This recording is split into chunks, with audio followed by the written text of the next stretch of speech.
Stu here with Raid Shadow Legends to go over ways that I try to combat Hegemon in Platinum Arena. So we're going to start it out right now with a battle against the #1 self-proclaimed player. If you want to learn more information about this individual, look down below in the description. I'm going to lead you over to Farting Cal's video to let you know the truth.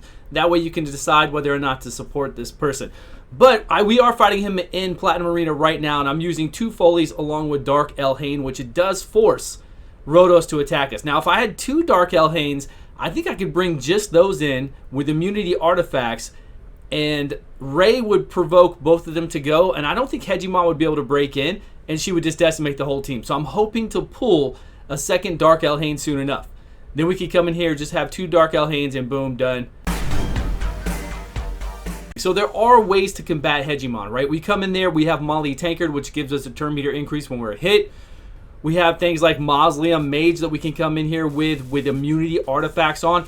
I like this team the best. We're going to see Mausoleum Mage in here. I like this with full immunity. You have Molly Tankard in here. You have Alessandra, whoever else you want to bring. You've got your Madam with immunity, and then you have your DPSer. So you can come in here and drop everybody, right? It makes it much easier to do this for me, but it doesn't work on every single team out there. It's really hard to combat Hegemons because, look, Hegemon's coming in. He's going to lock you out of your skills. He's going to decrease your attack. He's going to have artifacts on that can either stun you, provoke you, sleep you, something to you.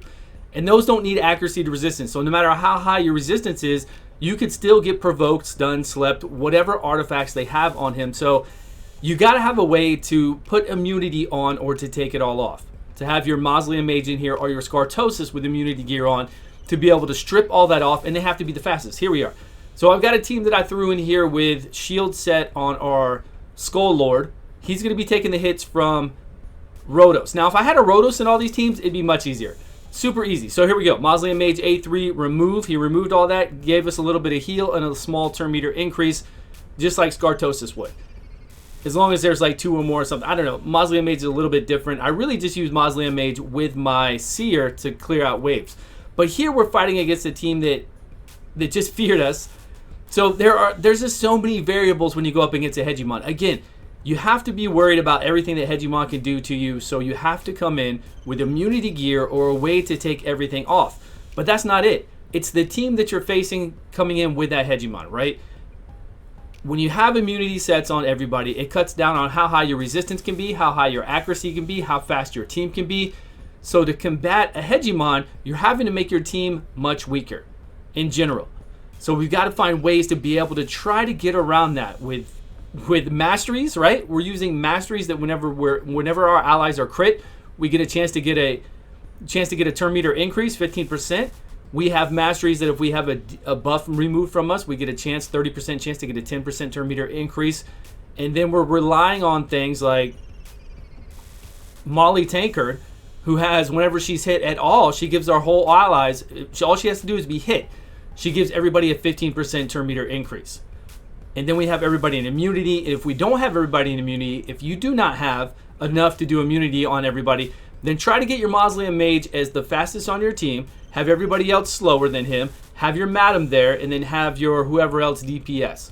So that you can take the hits, and then if you have somebody in a high shield set, kind of like I did with Skull Lord here, to take some hits from people, that could help out as well. And then you can have your Mausoleum Mage clear everything, and then hopefully they're all kind of within the same speed. So right after Mausoleum Mage, you can have other people come in. But it all depends, right? How fast is their Hegemon? Do they have a Sifi with them? Do they have other things that could really cut in there and go just so much faster than your whole entire team? So here we are. So we get to go because we got hit, somebody got crit. It increased our turn meter. Molly Tankard increased our turn meter, so we got to go before they did, which is good. Now, you can't just have the slowest people in the world in here. You still have to have them relatively fast, right? Because even with that turn meter increase, and it's a good thing we didn't AoE provoke with Molly there, because that would have, right, that would have made Foley get his 50% increased turn meter and attack us.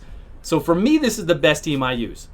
I use a Alessandra in immunity, all these in immunity. I've already had them set up this way, so it was the easiest one for me to use, and I've always just thrown them in here with this. So we get our turn meter increase, right? We've got Masteries in here. So Masteries 1 can give us additional turn meter increase if we're lucky enough. Then we got Molly to give us an additional turn meter increase. And it's enough, right? It's enough against some of these teams. Not against all Hegemon teams. Some Hegemon teams, you know, sometimes their CP is still at 360 something speed, and it can cause a serious issue. It doesn't mean that we can always combat that and catch up to it. It's very hard to come in here, like I said, with all the things that we give up, to come in here and to be able to take on a Hegemon, especially depending on what they have. Because there's some of them out there that I just don't even, like, I think I fight everybody. I think I fight pretty much all the mad people, you know, everybody else who has a Hegemon in here. We're going to fight Raid Rush as well. He's got a Hegemon up right now. He actually beat me 3 or 4 times in a row before I had to put in, well, they were fast, right? I just went in with some different teams, and his Hegemon his Rotos would kill my DPSer right away. So I had to bring in, at the end there, I had to bring in somebody to take that hit. Somebody to take that hit. We'll see that battle in a minute. So there we go. And Molly's so amazing too because they AoE provoke. I love it that she can do, okay, so 2 torments, right? This guy had 2 torments. Even with 2 torments in here with the Hegemon, it's still crazy long battle. Look, I just speed it up. There we go, 1 minute. So we can take out those torments because they come back to life. Ridiculous. All right, we're going to go on to, we're in the Hegemon hunt. Hunt for Hegemons. That's what we're all about. Here he is. Speaking of Raid Rush, my buddy that streams online, a bald brother of mine, right? So here we go. So I brought in so many different teams, so I eventually had to bring in a Duchess so I could take that hit. And even still, since his CV is so fast, and you've got Prince Kaimar in here, and then of course Rotos, right? We've got to deal with the Rotos. So I've got to be able to attack right after this. And my speeds weren't lining up. Plus, I needed to bring in what I really needed to bring in also with this is my very high accuracy Madame Cirrus. Now, she's not in immunity artifacts, otherwise she wouldn't be super high accuracy, right? So we have to go with the immunity one, or if I bring in the one with the super high accuracy, she could be locked out very easily, provoked, slept, stunned, whatever his Hegemon could do as well. So what can we do? I mean, there's really nothing you could do if somebody has a super high resistance along with a fast team and a Hegemon in there, especially if they had like a Krisk and some other things. It really depends on how it's built. But for the most part, this is what I like to do. This is what I like to do in Arena. I like to go in there, not during rush hour, not during rush last 15 minutes. I like to go in here and see what I can do to battle these teams, to win against these teams without having to rush, without the 15-minute reset. See what they're all about, see what I can do to get prepared at least. So if I wanted to do it at reset, we know what to bring in there. You got to memorize what champions to bring in there, switch out, who to play them against, and whatever team they switch to at reset as well. All right, who else do we have? So these are all the top people, right? TOA up here, the top clan. We've got the mad guys up here. If you've seen Platinum Arena, you've seen all these people a lot. So again, we could keep this same team. I like to bring Alessandra in to take the hit if we're not fast enough from Rotos. If we're not fast enough, we bring the Duchess in, right, to take the hit from Rotos. I probably just need to put Duchess in immunity set if I'm going to do this. Because right now she could be up. She could probably go soon. I love that, right? AoE provoke after we get this done. It's so nice. Turn meter increase right there because she already took a turn. We got the turn meter increase from when she first started out, from when Hegemon hit everybody. Then we got it right then from when she hit Sifi hit her after she took her turn. Molly Tankard. Great. And we wreck shop. Good to go, right? The Molly Tankard, I'm going to show you all these stats. I'm going to show you the masteries at the end of the video. Don't worry, we're just going through to show you how effective it can be depending on what you're facing against, depending on your champions. But keep in mind, again, like I said in my last video, it's different for everybody. So your gear is going to be comparable to the people you're facing right now. So you can still do this if you have these champions. Yes, you can. And a lot of times that I've seen in Gold 4, Gold 3, whatever else, Hegemon teams don't have that great of supporting cast, right? It might just be a Hegemon that scares you, but the rest of the team's like, it's not that great. So I'm sure if you did a team like this, if you have these type of champions, if you have the Mausoleum Mage like we showed before, with an immunity set, faster than everybody else, and then everybody following right behind Mausoleum Mage along with, you know, your Madam and your AoE DPSer or Foley if you've got it, that'd be great. That way you can do, if they have a Rotos, that way you can do damage to Rotos and kill him and keep him dead. So it just, like I said, it all depends. But we've got to provoke up. And if you don't have Molly, again, we've been talking about Mausoleum Mage. I only showed one battle with him because up here in Platinum, I'm not as effective. If I had Mausoleum Mage and I had a Rotos, it could work out really well for me because Rotos could take the hits and he's going to dish it out, take a turn. He's going to kill whoever, make sure they can't revive. It's a totally different game if you have a Rotos, but I don't have one, right? I've always been without one. Around the time when that fusion came out, I just wasn't really playing the game. So So that's it. Would I take 3 Rotos right now? Sure. I mean, he's the he's the most broken one out there. But we got to play with what we got. So we make do, right? That's what the game's all about. That's what the fun is, to make do with what you have and to try to overcome the obstacles that we have in this game. So here we are. I was kind of scared about this Mountain King.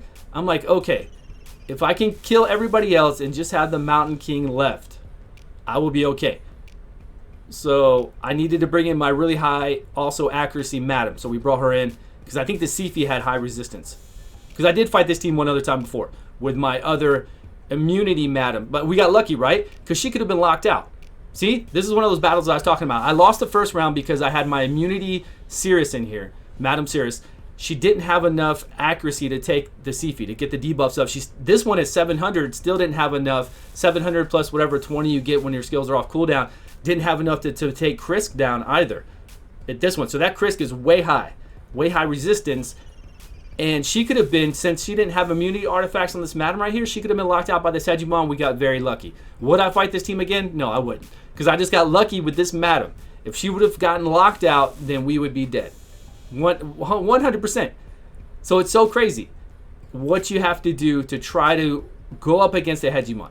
It's very broken. It's very broken in the game. And if artifact sets went against accuracy and resistance, then I think it'd be a little bit easier. Then the Hegemon would have to have high accuracy, but most are going to have it anyways, and they're going to go first, so it really doesn't matter. So they're going to lock you out, do whatever artifact, and it makes it to where I can have super high resistance. So if you're playing Hegemon out there, guys, put a Rotos in your team, put everybody with your Sifi and whatever else in high resistance, and it'll be super annoying, and people won't be able to beat it, even with something like this. Because we can't come in with enough speed, we can't come in with enough accuracy, and if you have a Torment thrown in there, then eventually our immunity artifacts are going to fall off, and we're going to be so dead, it's going to be dumb.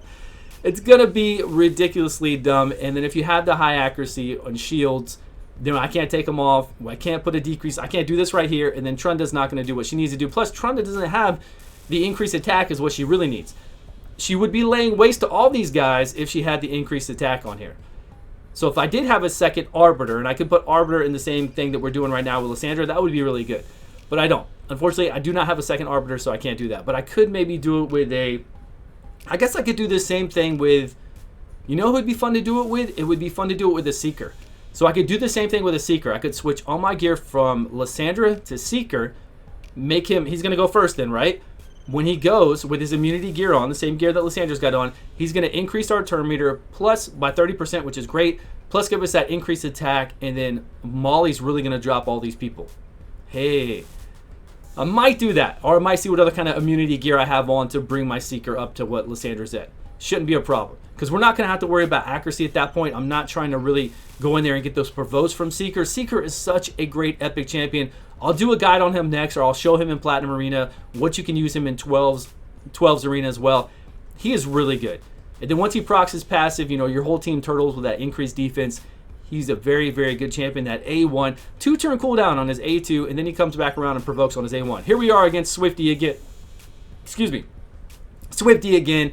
Look at the link below and follow that with Farting Cows. It's amazing. So we actually didn't get locked out on my normal, but he's got a decreased attack. So I can't take out, there's no way I could take out that, well, it looks like I could have actually. I might have been able to, even with that decreased attack, I might have been able to take out that. Nope. Look at that. Look at that. He's hanging on by a thread. It's so dumb. Rotos is hanging on by a thread, and now he's just going in to kill everybody. Right? It's okay. It's okay. We got another Foley here. We got another Foley to do the damage that we need, and then now it's just me and you, Arbiter. Me and you. The battle of the few. There it is. One-on-one, done 39 seconds. A little bit slower that time. All right, let's get into what champions, you know, what masteries I have on here. What artifacts and everything else. So we got immunity set on here. This is my Molly. She has decent HP, defense, and then she's got 446 accuracy, so we can get some of those off. We come down here to, there's the accuracy cycle of revenge, so we get a chance, try to get a chance to get a turn meter increase. Then we go down there to Eagle Eye with that plus 50 accuracy. Then we have here, we get a chance to get another turn meter increase as well, right? From the debuffs. And then this one from the buffs. This will be good because even if you have an immunity set and it gets removed, I'm pretty sure this has a chance to activate. It's only 10%, but it adds up. You get the 15% from Molly when she's hit. You get the 10% from that. You get the 15% here. You could. and your defensive mastery, which we just looked at. So it adds up to a lot. It doesn't sound like a lot. 10%, 15%, all that stuff doesn't sound like a lot, but it does. It moves your people up fast to be able to go. Right here. Turn meter by all allies by 15%. Now I have 2 max level Molly tankers fully maxed out, and I've used them against a Hegemon team before if I needed to. I had 2 Mollys along with my Madam and my Trunda or a Foley to get the jump on them and to do what I need to do. You got to, like I said, you got to try to use whatever you can. So here's Alessandra as well. She has the same type of masteries actually, and in the immunity set, of course. And then we have what? There's a Mausoleum Mage that we built up. Mausoleum Mage here too. This other mastery here, if one of our champions did get down low from initial attack, we get a chance that, well, we get a turn meter increase of 20%. So that's really good too. I know a lot of people run Seafies or other champions on that, or maybe a Duchess if they're not trying to go for really high accuracy, really high resistance. They can run it on there. So here's where we remove all the debuffs. That's why you would have him in an immunity set against the Hegemon and everybody else. We wouldn't have to worry about it as long as he's the fastest. We remove all those. Scartosis can do it as well. Remove all those debuffs and get a turn meter increase along with some heals. So I think that's about it. But you guys let me know your thoughts down below. How do you feel about fighting Hegemon? It's really hard, right? It's a crazy time. I hope this video helped you out. I appreciate the love and support. Please subscribe if you haven't, and I will see you all on a video soon.